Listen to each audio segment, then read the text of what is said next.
Muy buenos días, Panamá. Hoy es lunes 15 de enero. Tío Cristo de Esquipulas. Usted nos ve por Next, Canal 21, nos escucha por KW Continente. Y empezamos, bueno, con lo que habíamos terminado, Rancés, es el sepelio hoy de la compañera Delfia Cortés. Recuerden que va a ser durante casi toda la mañana de hoy en Colón. Un día en el que, bueno, felicitaciones a los organizadores del desfile de las 1000 polleras, un espectáculo realmente digno que demuestra lo pacífico y lo que es el país y lo que hacemos bien cuando nos unimos y hacemos las cosas en paz. Hoy se debe firmar el pacto ético electoral. Hoy también, pues, toda esta confusión habida ayer en la toma de posesión del nuevo presidente de Guatemala, Bernardo Arévalo. 100 días de la guerra entre Hamas y Israel, y Madrid vence la Supercopa con goleada en Riyadh. Don José. Buenos días, don Fernando. Buenos días. Por eso que ustedes ven a Fernando contento. Sí. Porque Un ganó juegazo Real Madrid. Y un juegazo, ¿eh? No sé si un juegazo, pero ganó Real Madrid. 4-1. Entonces el juegazo, pues, Juegazo. yo no le digo cuál es el juegazo, a una. Bueno, buenos días. Hoy se parte el mes en la cintura. 15. Bueno, que este mes tiene 31 días. Hoy es 15. Día de quincena, día de meditación, día mientras usted se divierte el fin de semana. Muchas cosas estaban pasando. Nosotros se las vamos a contar en la mañana de hoy. Tranquilo, tómese su cafecito, la calle está pesadita cuando usted viene del interior, pero hay algunos accidentes, gente que viene rezagada, en fin, lo usual, y usted tome las precauciones del caso.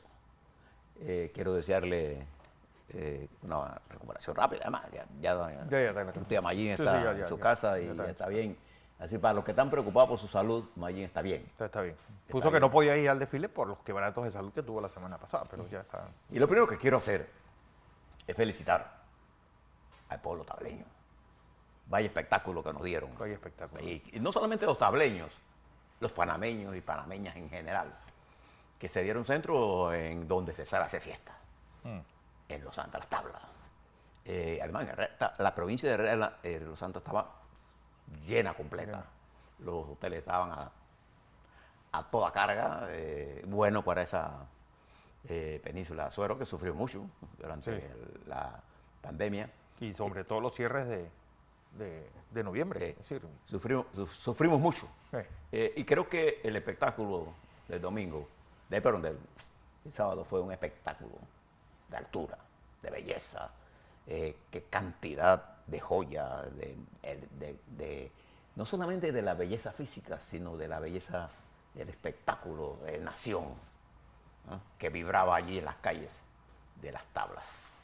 Los saludo. Es que esto demuestra lo pacífico que es el panameño, porque el sábado puede haber habido en las tablas que 15 millones de dólares en prendas. Nada, cuidado que más. Cuidado que más. Cada una de esos lleva por lo Y menos no pasó absolutamente nada. 100.000 palos. O sea, había mucho. Pollera. 15 millones se quedó usted corto. Sí. Bien. Vamos a comenzar por darle lo que está pasando en el hermano país de Guatemala. Recuerda que nos fuimos el viernes y toda la semana le dijimos que esto iba a ser tensión hasta el final. Y este es el principio de una nueva etapa, pero que culmina bajo serios nubarrones. Ayer debió tomar posesión del cargo de presidente de la República Bernardo Arévalo y Karin Herrera, su vicepresidenta, y académicos los dos, a las 3 de la tarde de ayer. Pero la toma de posesión se dio a las 1:15 de la mañana de hoy, 15, de la madrugada. Y se montó un golpe de Estado, hasta el último día. La señora amiga suya, Porra, procuradora general, intentaba desde poner presa a la vicepresidenta, de descalificar al partido Semilla, que dicho sea de paso, parte de este proceso se dio cuando se intentaba descalificar la bancada de Semilla. Y Semilla pidió un tiempo y el presidente Arévalo fue a la Corte Constitucional. Mire todo lo que pasó ayer, ¿eh? Sí. Y es en ese proceso de discusión que la Corte emitió un criterio que después políticamente, en una discusión larguísima, en la que estaba en juego el poder, se dio. Y no se dio un golpe de Estado por la posición firme de los Estados Unidos, de la delegación latinoamericana que estaba allí junto con los Estados Unidos, del rey y el presidente de España, El presidente de de España. España, de la comunidad internacional, de la OEA. Y fíjese que primero era la descalificación de Semilla para descalificar al presidente, la detención de la vicepresidenta, en fin, hubo de toda clase de conspiración. Los asistentes, algunos tuvieron que retirarse a altas horas de la noche. Por ejemplo, Panamá estuvo representada en el presidente Cortizo. El propio presidente Que el propio Cortizo se retiró, entiendo, por información internacional. Claro, a esa hora no se podía confirmar absolutamente nada. No. El presidente panameño se retiró a eso de las 12 de la noche. El rey de España se retiró, también se retiró el presidente de México. No se retiraron, se retiraron en preocupación, pero dejaron su representación y su punto de vista sentados allí, que tenía que haber una transición democrática. Se intentó un golpe de Estado, Sí, sí. sin duda alguna. Se intentó un golpe de Estado y gracias a tres cosas no se produjo el golpe de Estado. Uno, a la solidaridad internacional que estaba allí presente y la que no estaba presente. Quisieron llegar sus puntos de vista con firmeza ante la iniciativa última del señor Gimatá y su combo, que ha dicho sea de paso, no asistió, mandó con su secretaria la banda. La banda y los... Ni él ni Jorgito. Ninguno fue. Ninguno de los dos. No fueron a la toma de posesión. También gracias al pueblo guatemalteco, que se volcó a las calles, sobre todo el pueblo indígena y los jóvenes, que incluso rodearon el palacio legislativo, el Congreso, fue rodeado por la multitud. Y hubo intercambio adentro. Fíjense el resultado final.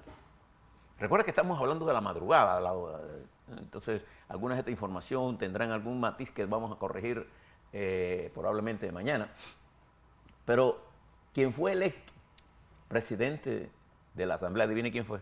El presidente de la Asamblea es Samuel Pérez Álvarez. Adivine de qué partido. Semilla. De Semilla. Presidente.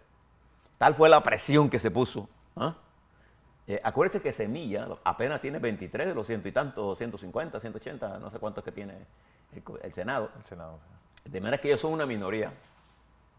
Y ante la presión internacional, que fue el tercer elemento, y el cuarto elemento, y quizás poderoso elemento de cohesión, fue las informaciones que los medios de comunicación alrededor del mundo estaban brindando sobre lo que estaba ocurriendo. Recuerda que los Estados Unidos apretó la mano a esta red de corrupción que intentó dar golpe de Estado y que es la que manejaba a Colombia, perdón, a Guatemala hasta la madrugada de hoy, hasta las 12. Yo les dije que ellos iban a dar la última pelea. Bien, la señora Porras, que es la procuradora, intentó por todos los medios posibles de dar un golpe de Estado, utilizando la justicia como instrumento de intentar desviar la política de la decisión que ahí había tomado el pueblo. Los indígenas se movilizaron y como veían que no se estaba demorando, entonces se fueron al palacio con los jóvenes. Entonces se movilizó la opinión interna y se impidió el golpe. ¿Qué pasa ahora? A eso de la 1:15, cuando se da la toma de posesión, fíjese que Arévalo es juramentado por Álvarez, que es del presidente del partido Semilla, que además nada más tiene 23 diputados. Mire qué cosa de contradicciones tiene la vida. Y ahora se plantea un problema. O sea, este va a ser un gobierno sin ningún espacio político para tener ni que 100 días, ni 10 días, ni nada. Este gobierno llega a pelear. Es más, el ministro designado de Defensa no lo dejaron entrar al país. No. Mire usted lo que está pasando. Eso pasa en un país en donde la oligarquía, el poder oligárquico cooptado por el crimen organizado y la corrupción e impiden el desarrollo democrático. Y en su discurso de eso de la madrugada, el presidente, le recomiendo que lo escuchen, habla de que los días del autoritarismo se acabaron. En realidad es una metáfora. Sí. Los días del autoritarismo comienzan ahora es que viene la guerra. Sin embargo, el presidente tiene una ventaja de afuera y tiene una ventaja de adentro. La correlación de fuerzas entre el pueblo indígena. Recuerda que Guatemala es un pueblo con una gran población indígena que ha sido olvidada por todos los gobiernos. Y Arévalo tiene ahora un compromiso con esa gente, igual que la doctora Karin Herrera. Ambos son catedráticos. Entonces, Guatemala enfrenta en los próximos días la prueba de ácido, si subsiste el primer mes. Muy parecido esto que está pasando en Guatemala. Guatemala tiene 14 millones de habitantes, de los cuales 7 son indígenas. Sí, la mitad. Es la mitad. En realidad, desde el punto de vista de militancia política, los indígenas son el grupo étnico de mayor militancia política de ese país. Y además, el más olvidado, el más atrasado. Y creo que ellos van a jugar un papel importante. Y ustedes ven que se explica esto del apoyo indígena, porque el padre de este hombre que ya no es niño, un hombre de 65 años, Juan José Arévalo fue un hombre que estableció los principios de la democracia, además del desarrollo de un programa social con reformas hacia los grupos más necesitados. Este fue el precursor del ascenso al poder de Arévalo, del Arbenz, del gobierno de Arbenz. Fue el anterior. Y después de eso vino Castillo Armas a dar golpe de ahí. Ahí está. Quedó todo. Guatemala se aisló, forma parte de un triángulo en la que el crimen organizado opera. Hay una estructura criminal poderosa. Y el Ministerio Público responde a esos intereses. Ahí tiene su primera prueba. ¿Qué hará con esta señora Porra? Bien. O esta señora de Porra. Sí. Bien. Fíjense que esto contrasta. Esto, en un sentido, Arévalo tiene un compromiso ahora y lo manifestó en su opinión. El presidente Cortizo le dio su solidaridad al gobierno. Recuerda que él estuvo aquí la semana antepasada. Le dio todo su apoyo el presidente Boric. Le dio todo su apoyo el presidente de Colombia, Gustavo Petro, el rey, el presidente de España, Borrell, de la Unión Europea, el secretario general de la OEA, Almagro. Todo este conjunto de fuerzas internacionales, en los Estados Unidos, el presidente Biden, el secretario de Estado, todos se movilizaron. Esto fue terminandito ahora. Esto está pasando, terminando de acabamiento. Usted estaba dormido. Estos allá estaban conspirando para tumbar a Arévalo y Arévalo quedó. Tomó posición con la banda que trajo la secretaria del señor este. Ya maté. Que además tiene sus historias de toda clase. Pero simultáneamente a este acto, el sábado se dio otra elección importante. La elección de lo que la República Popular China llama la elección de la regional de Taiwán. Y lo que los taiwaneses y otra parte del mundo internacional llaman la elección presidencial en Taiwán. Allí, el presidente, mire, le doy los datos. El partido en el poder, el PDP, escribe una página de las páginas más históricas en Taiwán. Este es el primer partido que logra 3 elecciones seguidas. Ni el Kuomintang logró esto. O sea, las 2 pasadas más esta. El PDP con Lai Ching-te ganó con el 40,2%. Y la oposición fue dividida. El Kuomintang con Hou Yu sacó 33,4%. Y el Partido Popular de Taiwán, Kuo Wen-je, sacó 26,3%. Ambos reconocieron casi de inmediato, terminada el conteo con el 96%, su pérdida. El ganador de eso expresó que tendrá una política pragmática. La oposición es mayoría Y él ha hablado de incorporar a su gobierno a líderes de la oposición. Necesita por lo menos el apoyo de la tercera fuerza, del 26,3%, para garantizar el gobierno. Este muchacho que ganó ahí, está bien graduado, era el vicepresidente de la señora presidenta de Taiwán, que deja el poder, ya lo dejó, dejando encargado ahora, ya con el 40,3% a su discípulo, Lai Ching-te. Me llama la atención varias cosas. Me llamó la atención la madurez de la reacción de la República Popular China ante el proceso electoral.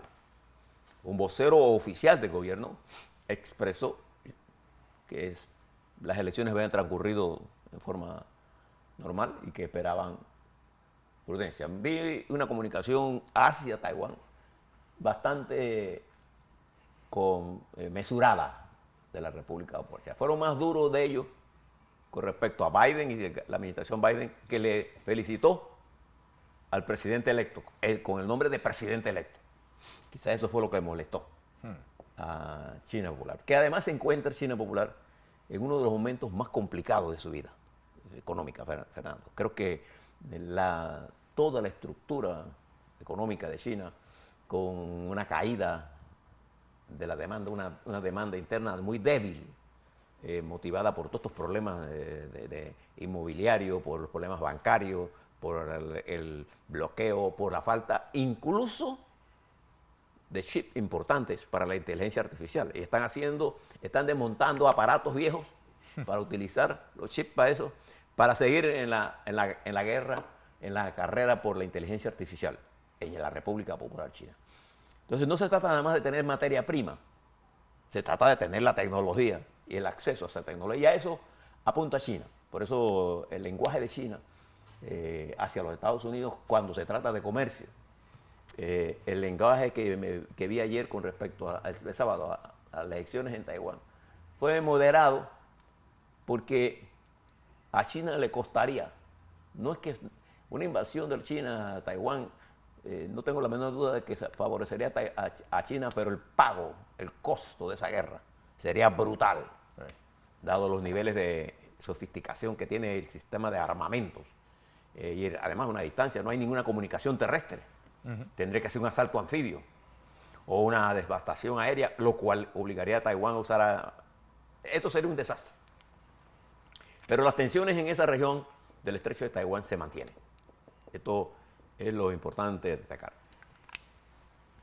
En otro plano, terminó el primer mes de Milei con grandes logros para Milei. Sí.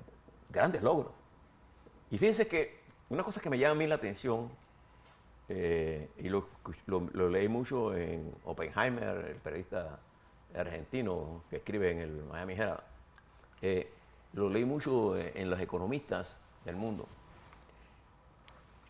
La izquierda se ha dedicado a darle un ataque brutal, particularmente la izquierda. Yo no sé si Maduro es de izquierda. Sí.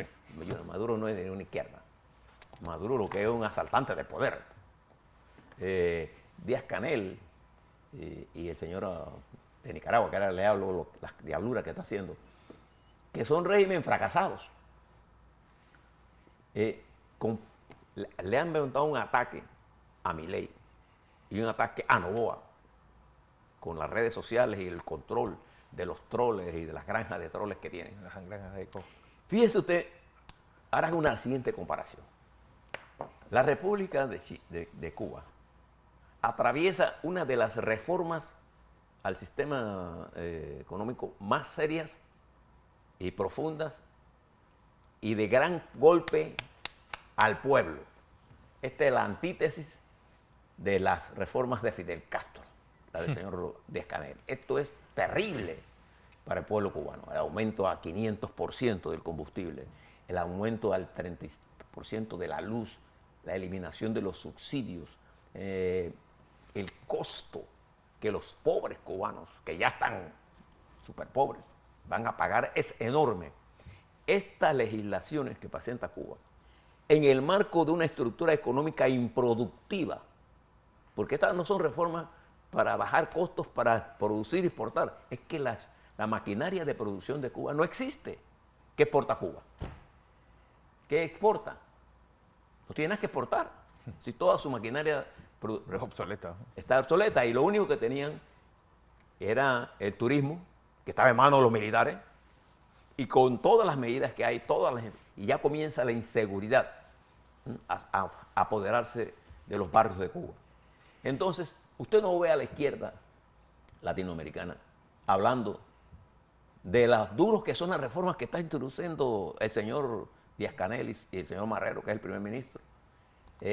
Impuesta una reforma de corte neoliberal, de las más drásticas que usted se puede imaginar. Usted se imagina que nosotros aumentemos el petróleo aquí 5 veces. a 500%.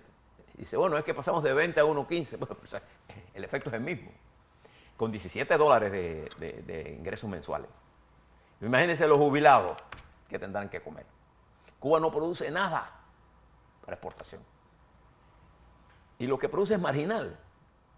Entonces, ahorro es para consumo. Y quienes controlan los cambios son los militares, los que seguirán. Y los hijos de los militares, mientras usted vea Cuba así, usted va a los hijos de los militares paseándose por allá por Toledo. Vi una foto de estos jóvenes allá, bien arropaditos, con abrigos capitalistas. Sí. Entonces, cuando usted compara lo que está pasando en Cuba y usted no ve críticas de los economistas de izquierda con respecto a lo que está pasando en Cuba, usted se da cuenta de que la ideologización de los procesos nos impide ver el proceso en sí. Entonces, fíjense que le hemos dicho que no compartimos muchas de las tesis algunas de las tesis del señor Milei, y particularmente no compartimos el método de aplicarlas. Pero nosotros les decíamos éxito porque Argentina, Fernando, necesita de una reforma estructural. No puede estar imprimiendo más papel.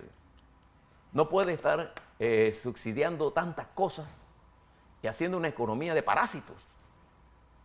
Tiene que abrirle espacio al sector privado, tiene que generar empleo, tiene que dejar que el Estado deje de ser el principal generador de empleo para que sea el sector privado y sean los nuevos emprendedores que le den camino al desarrollo tecnológico y hagan a la economía argentina compatible para ingresar al mundo como una de las grandes economías, como siempre lo fue Claro. en el pasado. Y hoy Argentina se encuentra postrada por las medidas que tomó el kirchnerismo de populismo, ¿no? ¿Sí? Y el endeudamiento atroz que hizo el presidente Macri. Entonces, este mes del señor Milei logró el financiamiento del Fondo Monetario, ha logrado controlar la inflación y viene a la ofensiva, pero también están a la ofensiva los grupos peronistas y viene un enfrentamiento allí. Mientras eso está ocurriendo, también usted ve las explicaciones que dan los expertos ahora en seguridad, expertos, porque ahora todo el mundo quiere ser experto en todo, los expertos en seguridad con respecto a lo que está ocurriendo en Ecuador.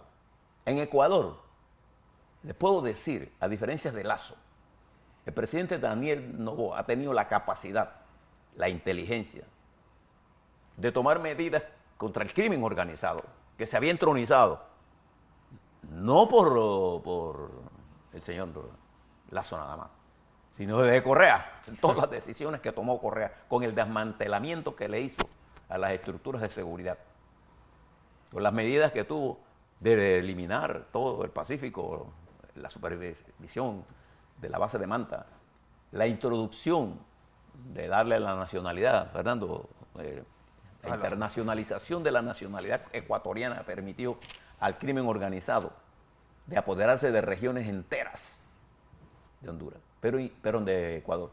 Además de eso, el populismo llevó a destruir la base productiva.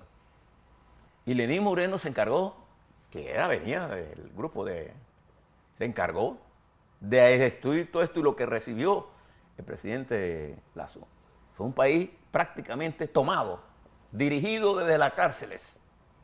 Bueno, ayer el presidente Noboa tomó control de todas las cárceles y liberó a todos los que estaban presos. Digo, los que estaban retenidos Por los presos. por los presos.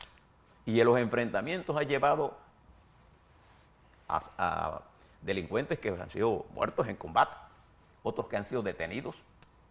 Y el presidente no ha logrado la unidad de acción del Congreso. Y el pueblo ecuatoriano está a favor de sus medidas. De manera que hoy él es más fuerte como presidente que cuando ganó. Enfrenta, sin duda alguna, grandes retos. Porque el problema de Ecuador no solamente es combatir el narcotráfico, sino combatir la dispersión social que en el plano indígena dejó el narcotráfico. El movimiento indígena fue penetrado por el crimen organizado. Sí. Y esa minoría es la que revuelve el caldero cada rato e impide el desarrollo en áreas importantes del país, en contra del desarrollo de ellos mismos y del resto del país. Y una oligarquía pequeña que hace negocios con el narcotráfico, que se ha apoderado del Pacífico y que ha hecho colusión con el crimen organizado en Venezuela, el crimen organizado en Colombia, en Perú y en tránsito hacia Bolivia. Esta realidad de Noboa hoy es lo que es lo que en cierta medida se pelea en Guatemala. El triunfo de Arévalo, que es un hombre socialdemócrata, pero que no es comunista. El error el posible error del presidente Arévalo sería si intenta volver a Guatemala hacia una izquierda populista. Y está muerto. Sí. Él necesita llevar al país hacia un equilibrio político real, en tanto que las fuerzas empresariales con el libre mercado y las fuerzas sociales reciban de la riqueza que se genera las remuneraciones correspondientes. Y el agua, la educación, la salud, trabajo, la reforma agraria. Entonces, esto es lo que está en juego en nuestro continente. Así es. Entonces, Fernando, nos enfrentamos todos los días aquí en Panamá a los expertos. Mañana le voy a explicar sobre este problema de las tarifas. Veo expertos ahora en tarifas eléctricas, sin conocer la economía eléctrica. Veo expertos en lagos de manejo, sin conocer el pronóstico internacional y los estudios que hay sobre el cambio climático. Lo que hoy aparece como cosa irregular ya se va a convertir en lo normal. Entonces, cuando usted haga el análisis de si el lago en Río Indio es para el canal, usted deberá entender si la cuenca del Río Indio de verdad tiene sustentabilidad, es sustentable en el tiempo. Porque usted mira hoy, lo que está ocurriendo hoy es que la cuenca del río Bayano tiene más agua hoy que la cuenca del Río Indio. Y no es un problema, señor director de la Autoridad del Canal de Panamá y señores directores de la Autoridad del Canal de Panamá, no es un problema de costo del agua nada más, es un problema de disponibilidad versus la inversión que se está haciendo. Entonces, hemos conversado con expertos de verdad en agua, pero en Panamá todo el mundo se quiere ver experto en minas, en cierre de minas, en todo. Un día de esto va a haber un experto en cómo se formó el universo, en cómo está formada la materia, en los bosones, en todas clases, porque Panamá se vuelve experto un día de la noche a la mañana. Ya hay gente opinando sobre tarifas sin conocer, sin ni siquiera saber cuánto consumen diariamente. No saben el pronóstico de cómo se comporta el clima en el futuro. Porque si yo voy a hacer una inversión de un lago, Fernando, tengo que calcular cómo se va a comportar el suministro de agua a ese lago en los próximos 20 años. Y cómo se va a comportar esa cuenca versus las otras cuencas. Es así que se hace un análisis de verdad. Así es. Bien, de esos expertos tenemos, de eso le vamos a hablar cuando volvamos a lo nuestro. Así es.